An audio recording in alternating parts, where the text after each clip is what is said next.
Assalamualaikum warahmatullahi wabarakatuh.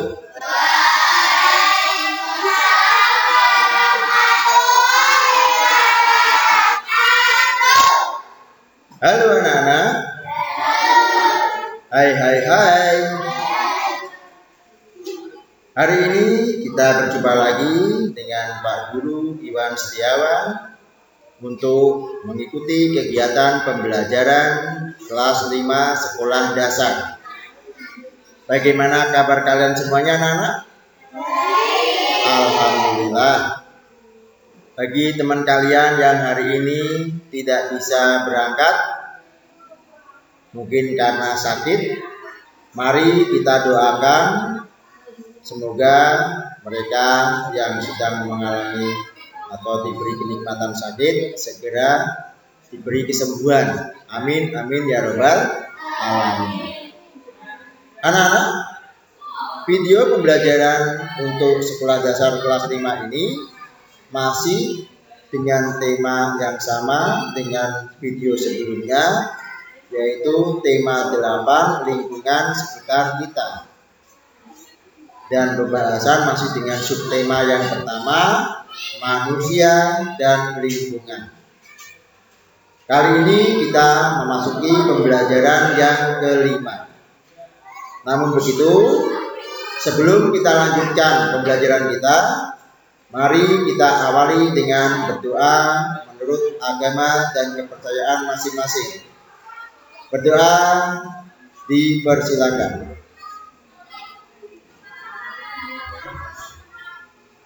Selesai? Anak-anak yang Pak Guru sayangi dan banggakan semuanya.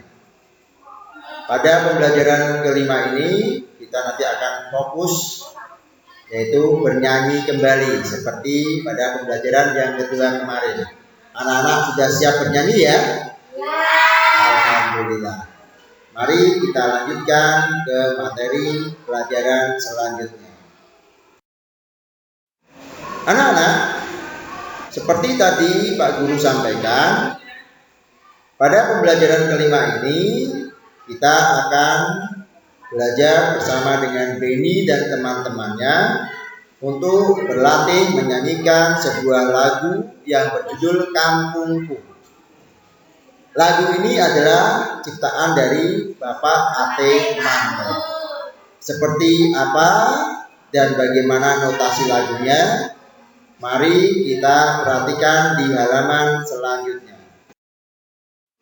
Nah, anak-anak, inilah syair dan lagu yang berjudul Kampungku ciptaan Bapak Ate Mamo. Seperti apa dan bagaimana lagunya? Mari kita dengarkan lagu Kampungku dengan nada dasar Do sama dengan C, birama 3/4 dan temponya agak cepat. Check it out.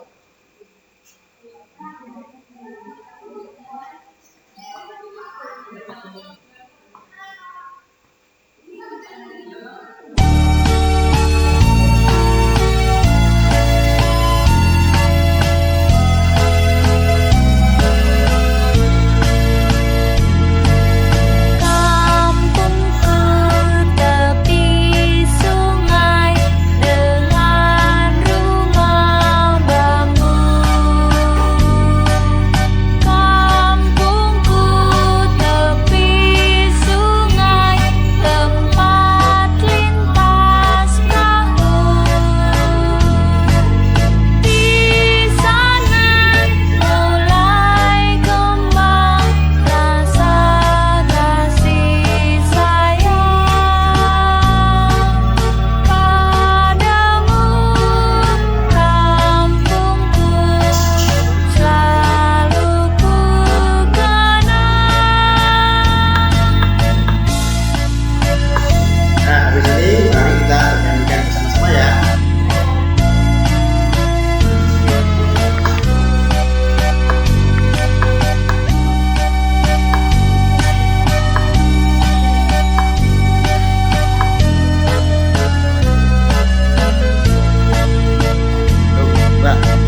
sudah menyanyikan lagu Kampungku ciptaan Bapak A.T. Mahmud yang nada dasarnya do sama dengan C, biramanya 3/4, temponya agak cepat dengan baik. Sekali lagi tepuk tangan yang meriah untuk kalian semuanya. Nah, coba kalian ceritakan apa judul lagu itu. Tahu ya nanti ya? Judulnya tahu, siapa penciptanya juga tahu, nada dasarnya juga tahu, nada tanda temponya juga ada semua, arti tanda temponya juga sudah tahu. Kemudian ceritakan teksnya itu tentang apa. Silakan kalian berkelompok dengan kelompok kalian masing-masing. Bapak kasih waktu 5 menit untuk berdiskusi.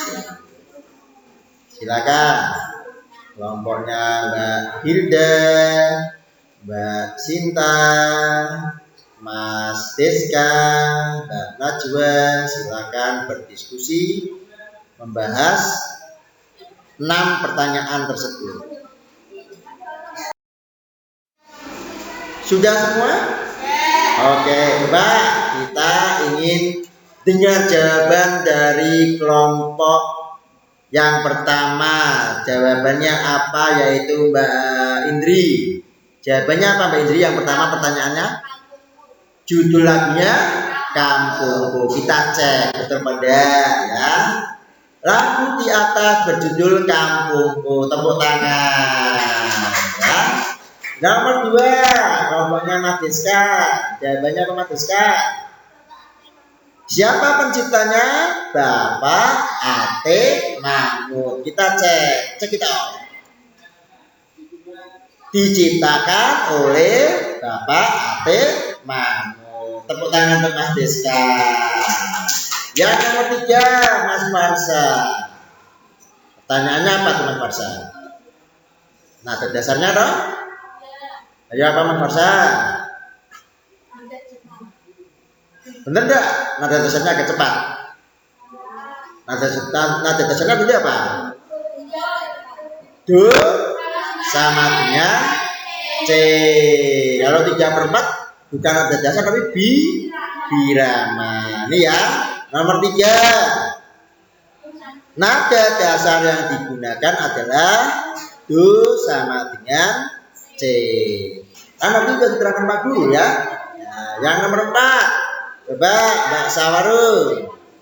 Nomor 4 apa tadi?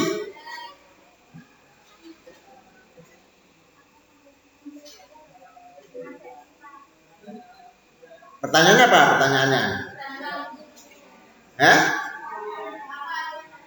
Tanda biramanya kan? Tanda birama atau tanda tempo? Temponya ya.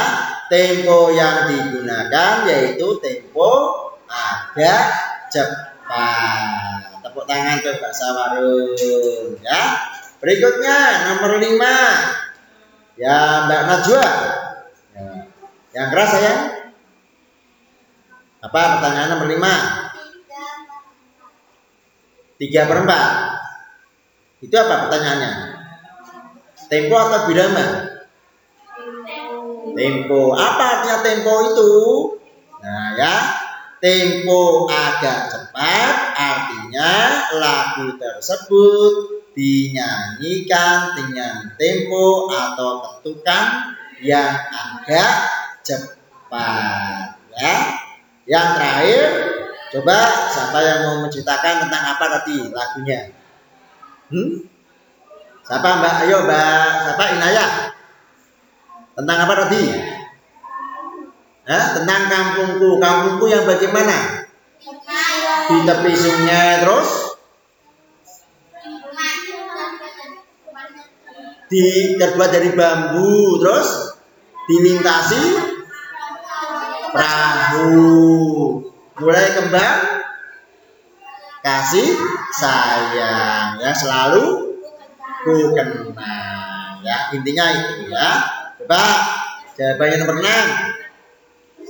Lagu tersebut bercerita tentang sebuah kampung di pinggir sungai yang rumah penduduknya terbuat dari bambu, serta mulai terjalin rasa kasih sayang di antara sesama penduduknya. Kampung kalian di tepi sungai enggak?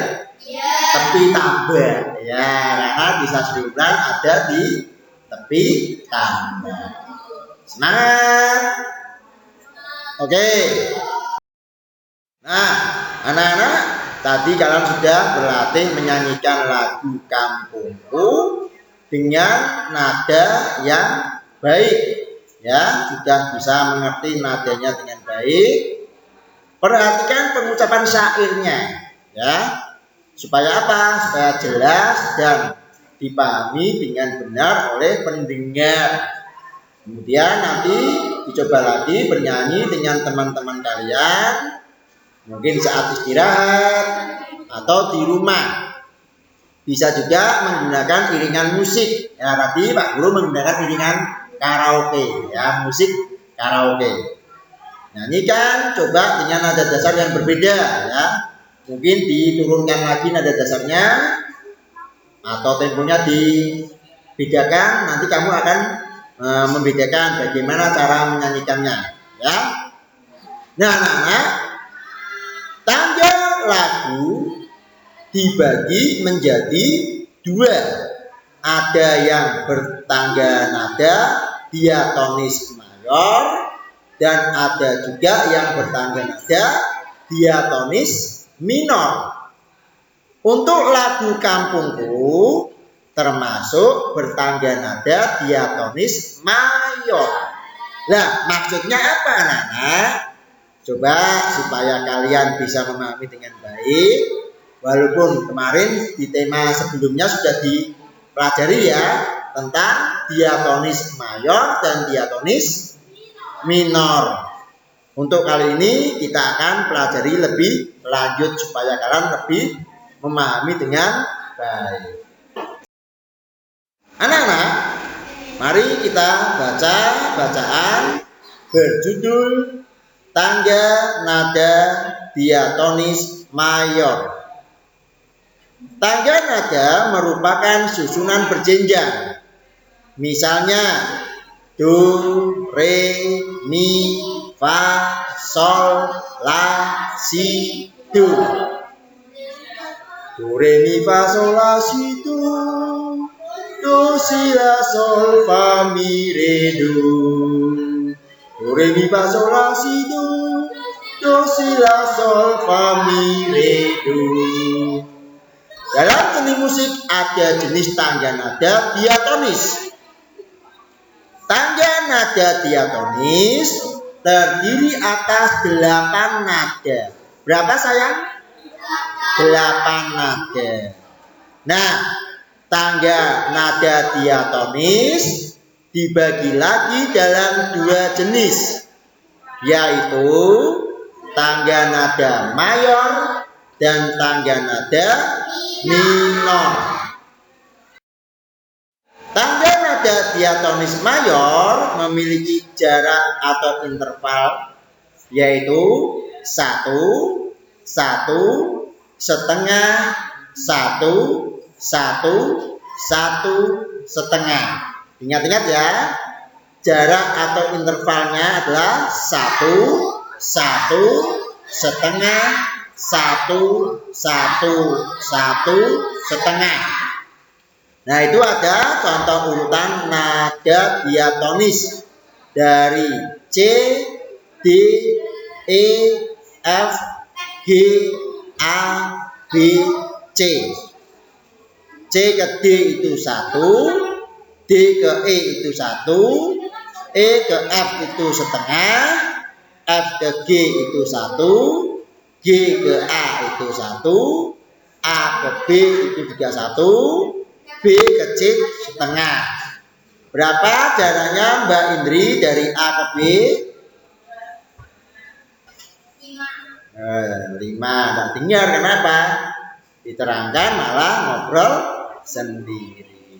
Jaraknya A ke B berapa, sayang? 1. Dari E ke F. E ke F. Kok 3? Setengah. Iya toh? Nah, yuk. Siapa yang belum paham? Dari C ke D berapa?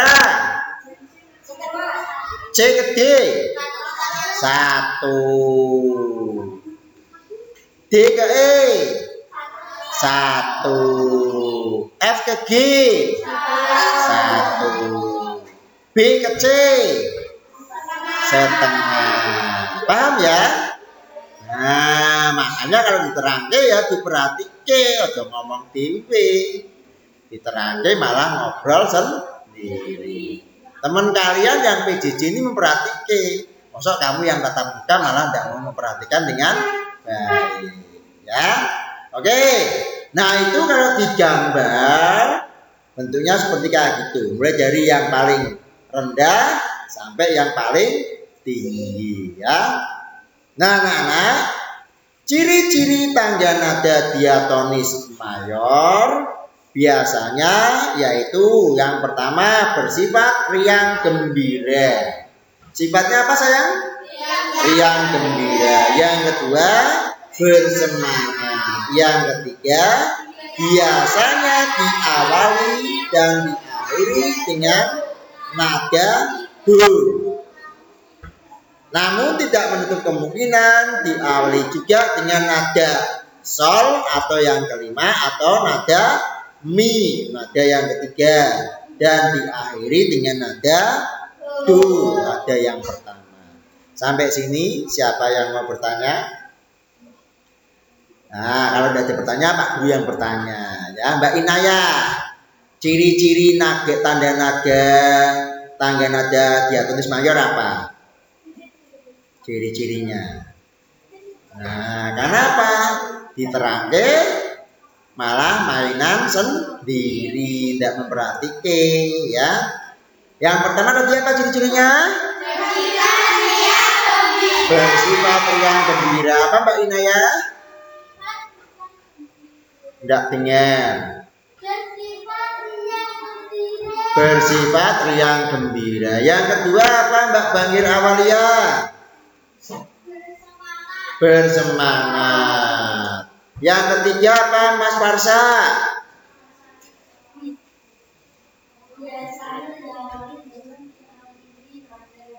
Udah ada suaranya Mas Farsa, ya. Biasanya diawali dan diakhiri nada do. Tapi ada juga terkadang diawali dengan nada sol atau mi dan diakhiri nada do. Oke ya, lanjut. Nah, setelah kalian membaca bacaan tentang tangga nada diatonis mayor, coba kalian kerjakan 2 pertanyaan tersebut. Nanti kalian bisa mengerjakan ya. Ya, apa pengertian tangga nada mayor? Apa ciri-ciri lagu bertangga nada mayor? Silakan diskusikan dengan teman kalian. Jawaban yang pertama apa dan yang kedua apa? Coba siapa yang mau menjawab nomor 1? Tangga nada mayor itu bagaimana artinya atau pengertiannya? Mbak Indri mau menjawab? Ida, yuk coba Ida menjawab. Tangga nada mayor itu apa?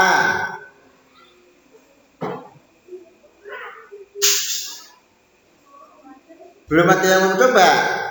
Nah, kita cek ya, kita lihat jawabannya. Tangga nada mayor ialah tangga nada yang memiliki jarak interval 1, 1, setengah, 1, 1, 1, setengah. Itu ya. Nomor 2, ciri-ciri lagu yang bertangga nada mayor yaitu bersifat riang gembira, bersemangat,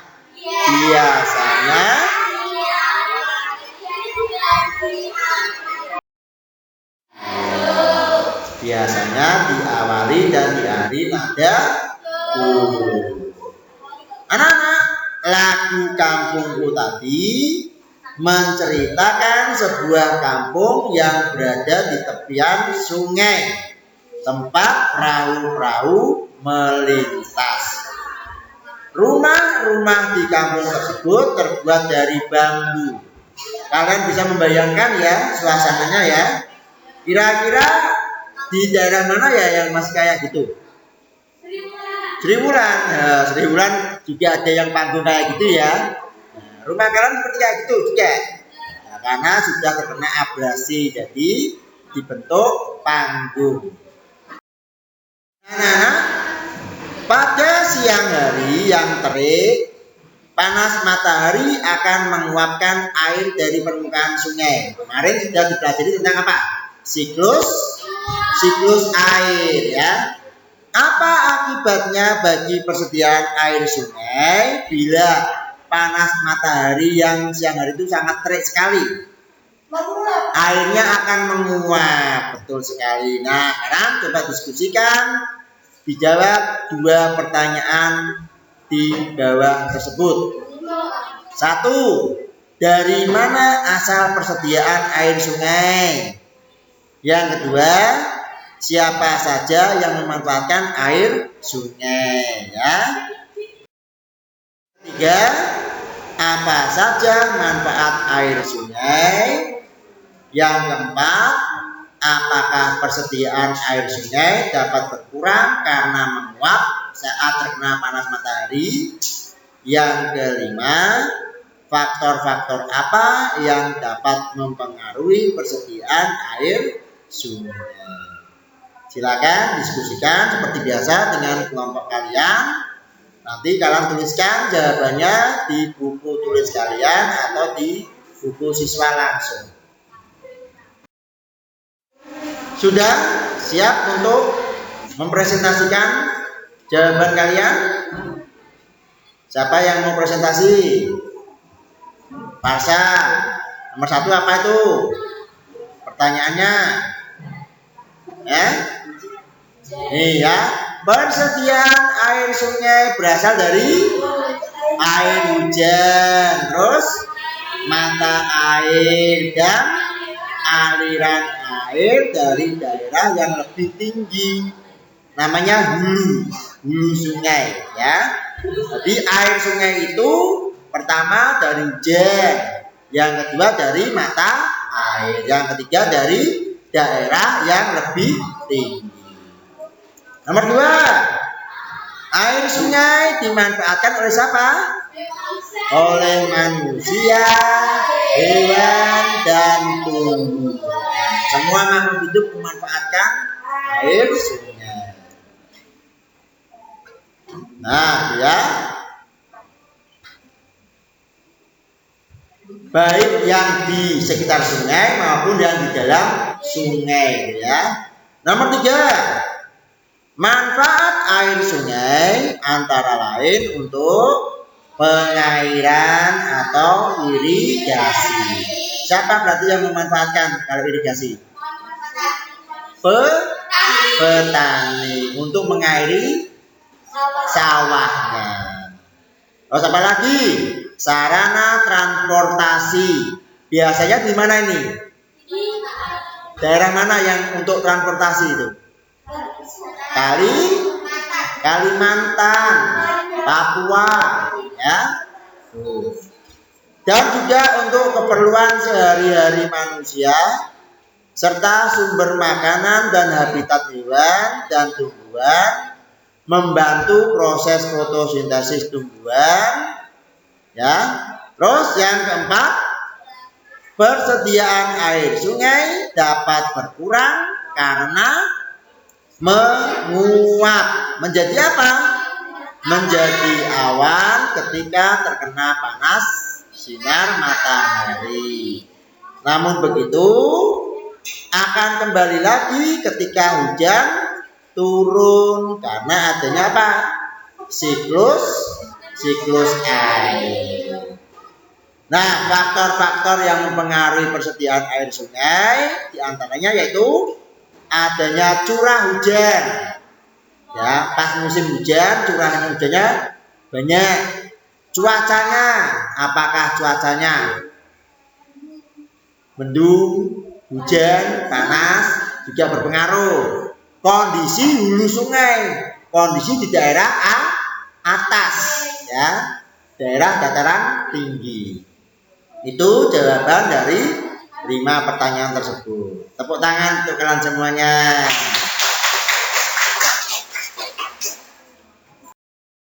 Oke anak-anak, berikutnya mari kita bersama-sama membaca bacaan berjudul apa itu? Bunga paling berharga. Makale tinggal di sebuah desa yang selalu kekeringan. Hujan jarang turun di desa itu sehingga tidak banyak tumbuhan. Jangankan bunga-bungaan, semak-semak pun jarang ditemui. Suatu hari sebelum berakhirnya pelajaran, Bu Mala memberi seluruh siswanya masing-masing sebuah buku tulis. Buku tulis itu halaman-halaman dalamnya berwarna putih dan bersampul merah. Indah sekali. Sampulnya warna apa Mbak Sinta? Nah, diterangke, tidak nyimak malah mainan sendiri. Sampulnya warna apa sayang? Sampulnya warna merah. Isi bukunya warna apa? Putih. Ya. Tadi yang mainan Mbak Dinaya, sekarang gantian berdua dengan Mbak Sinta mainan. Kan kalian disuruh apa tadi? Menyimak. Namanya menyimak ya sambil membaca. Ya, bukan malah bermain. Buku tulis itu untuk kalian. Kalian boleh menulis apa saja di dalamnya, kata Bu Mala. Saya mau menuliskan catatan harian di buku ini, kata Nola. Saya mau menggambar wajah setiap orang yang saya temui, kata Wendy yang hobi menggambar. Saya mau membuat herbarium, kata Makale. Bu Mala memandang Makale dengan penuh keheranan mendengar ucapan Makale. Kamu mau membuat herbarium? Tanya Bu Mala kepada Makale. Anak-anak tahu enggak herbarium itu apa? Itu semacam kamu menyimpan daun-daun atau bunga-bunga di dalam buku. Lah kenapa kok Bu Mala keheranan? Lihat di desanya Makale tadi gersang kering, tidak ada tumbuhan. Kenapa kok tidak ada tumbuhan? Tidak ada air. Nah itu ya, makanya Bu Mala heran. Ya, jawaban Makale ya. Ya, seorang pelancong pernah menunjukkan buku herbariumnya kepada saya. Herbarium itu sangat indah, jawab Makale. Tetapi untuk membuat herbarium kamu akan membutuhkan banyak daun. Tahukah kamu? Tanya Bu Mala. Makale menganggukkan kepalanya sambil berkata, Atau bunga. Di mana kamu akan mencarinya? Tanya teman-teman Makale. Makale memandang keluar jendela. Tidak tampak tanaman sama sekali. Saya akan mendapatkannya, kata Makale sambil tersenyum. Hari berganti hari, waktu berlalu dengan cepat. Buku tulis merah milik para siswa Bu Mala telah terisi berbagai cerita, gambar, dan foto. Hanya buku tulis Makale yang masih kosong. Jadi dari sekian siswa di kelasnya Bu Mala tadi, semuanya sudah terisi. Ada yang berisi cerita, ada yang berisi gambar, ada yang berisi foto. Tetapi cuma bukunya Makale yang masih kosong. Pada suatu hari, sebuah awan hitam berhenti di atas desa tempat tinggal Makale. Tak lama kemudian awan hitam itu mencurahkan hujan yang sangat deras. Benih-benih tumbuhan yang terkubur di dalam tanah tandus desa itu pun tumbuh. Sepetak kebun terbentuk. Bunga-bunga merah kecil memenuhi petak kebun itu. Makale senang. Dipetiknya sekuntum bunga merah. Hanya satu. Kemudian ditempelkannya bunga itu di dalam buku tulis merahnya. Hari berikutnya, bunga-bunga lainnya telah layu karena terbakar matahari. Di dalam kelas, Makale berseru dengan gembira. Saya sudah membuat herbarium saya, Bumala. Bumala membuka buku tulis merah Makale. Herbarium itu hanya satu halaman. Ya, hanya ada satu bunga di dalamnya.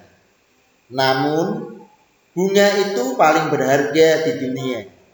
Karena hanya mekar sehari dalam setahun. Disadur dari 52 dongeng di hari Kamis. Jakarta, BIP. Anak-anak, kalian sudah membaca dan menyimak buku bacaan berjudul apa tadi? Bunga yang paling berharga. Ya, sekarang coba kalian tuliskan peristiwa-peristiwa seperti yang telah kalian kerjakan pada pembelajaran sebelumnya kemarin ya. Apa yang ada di dalam teks tersebut yang inti-intinya. Ya, silakan masing-masing kelompok mengambil satu inti-intinya. Ya, kelompoknya Deska. Siapkan ya, kelompoknya Deska, kelompoknya Raffi, Najwa, Sawarun, Indri, Vidya, dan Sinta. Siap ya? Coba Mas Deska, apa peristiwa yang pertama?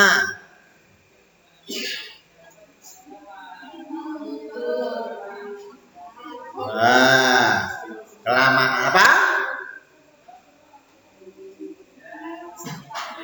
Tidak ada suaranya. Kelompoknya Indri. Apa? Ayo. Oh, makanya kalau disuruh menyimak ya disimak. Ya. Malah banyak bermain kaca cermin. Ya. Kayak sawarung. Ya. Oke, anak-anak. Apa saja peristiwanya? Ya, apa Mas Farsa? Sering? Turun hujan. Urutan dari awal. Pertama tuh ngapain tuh Bumala? Iya, Bumala ngapain tuh kemarin pertama? Memberi buku tulis bersampul merah. Terus disuruh apa anak-anak? Mengisi buku tersebut dengan segala macam aktivitas. Ya, bebas. Kemudian anak-anak mulai mengisinya. Ya enggak? Ada yang bercerita, ada yang gambar, ada yang foto, ya. Semuanya sudah mengumpulkan belum? Hampir semuanya sudah mengumpulkan kecuali Makale. Kenapa kok Makale belum mengumpulkan? Karena Makale mau membuat apa? Mau membuat herbarium. Ya. Terus Makale menunggu apa? Menunggu hujan supaya bisa menumbuhkan benih-benih tanaman nanti menjadi ada mekar bunganya ya. Kemudian diambil oleh Makale, dijadikan herbarium di dalam bukunya. Bunga itu termasuk bunga yang paling berharga karena hanya mekar sekali dalam setahun. Nah, seperti apa? Kita cocokkan yuk jawabannya. Nanti setelah kalian membuat urutan peristiwa tadi, kamu tuliskan kembali dan ceritakan di depan teman kalian. Nanti udah Pak Guru bantu ya. Nih. Cerita di atas berjudul Bunga Paling Berharga, menceritakan tentang seorang anak yang bernama Makale yang tinggal di sebuah desa yang sering dilanda kekeringan sehingga tidak ada tumbuhan di sana. Suatu hari Makale dan teman-temannya diberi sebuah buku bersampul merah oleh Bumala, guru mereka. Mereka ditugasi mengisi buku tersebut dengan apapun yang disukainya. Ada yang menuliskan catatan harian, ada pula yang menggambar. Makale ingin membuat herbarium di buku tersebut. Bumala keheranan dengan rencana Makale. Bahkan teman-teman pun juga tidak percaya jika Makale mampu membuat herbarium tersebut karena tidak ada tanaman atau bunga di sekitar desa mereka. Ketika teman-teman sudah mengumpulkan tugas, hanya Makale saja yang belum. Namun setelah hujan mengguyur desa, muncullah bunga-bunga merah kecil pada sepetak tanah yang membentuk kebun desa. Akhirnya Makale pun menunjukkan isi herbarium yang ada pada bukunya kepada Bumala. Ya, hanya terdapat satu bunga yang hanya mekar sehari dalam setahun. Itu kira-kira urutan cerita, urutan peristiwa dari cerita Bunga Paling Berharga, ya.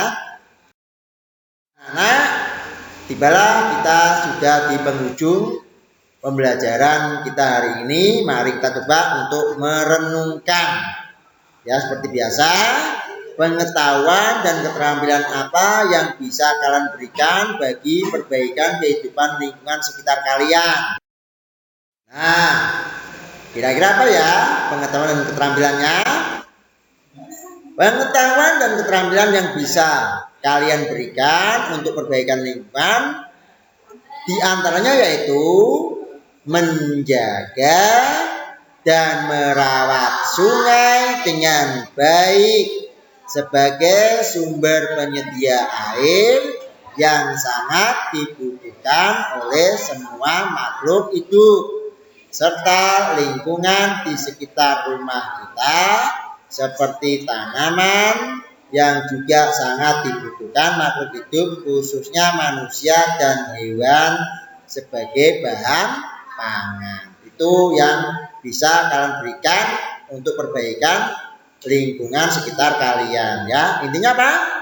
Menjaga dan merawat sungai. Selanjutnya, sikap baik apa yang bisa kalian lakukan menjadikan kehidupan dan lingkungan menjadi lebih baik. Kemudian diskusikan dengan orang tua kalian, tindakan apa yang bisa kalian lakukan untuk menjaga pelestarian lingkungan. Sebagai alternatif jawabannya, sikap baik kalian yang bisa menjadikan kehidupan dan lingkungan sekitar jadi lebih baik adalah sikap toleransi dan bekerja sama satu sama lain, ya. Tidak boleh egois, ya. Nah, akhirnya sampai juga kita selesai di akhir pembelajarannya. Pak Guru ucapkan terima kasih kepada kalian semua yang telah mengikuti pembelajaran tatap muka maupun pembelajaran jarak jauh melalui channel YouTube Pak Guru ini. Sampai jumpa lagi di lain kesempatan di video pembelajaran selanjutnya. Nanti kita akan ketemu di video pembelajaran yang ke-6, masih dengan tema yang sama, tema 8, subtema yang pertama dengan tentunya Pak Guru Iwan Setiawan yang ganteng top markotop top BGT ya, TOP BGT. Terima kasih anak-anak. Wassalamualaikum warahmatullahi wabarakatuh.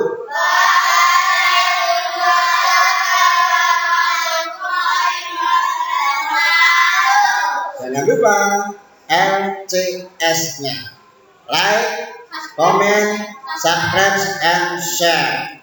Dadah.